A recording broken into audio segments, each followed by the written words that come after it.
GOEV stock analysis, Friday and onwards. Am I buying? I'm covering all that in the short 1-minute video. So where the heck are we heading next? Canoo Incorporated has been sitting at 17 cents, is like 35% up.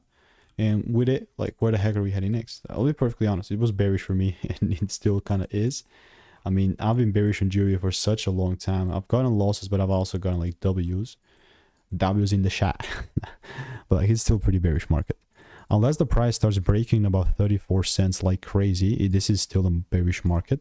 And what's up with that though? Like, am I gonna short it? No, not specifically. But if it actually goes up higher and then gives me that proper double break, then maybe yes. But if not, then it's all cool.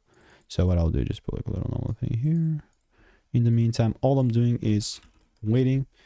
So if you want to learn the strategy that I'm using for free, there is a free newsletter. Click the first link in the description. See you in the next one. Goodbye and enjoy.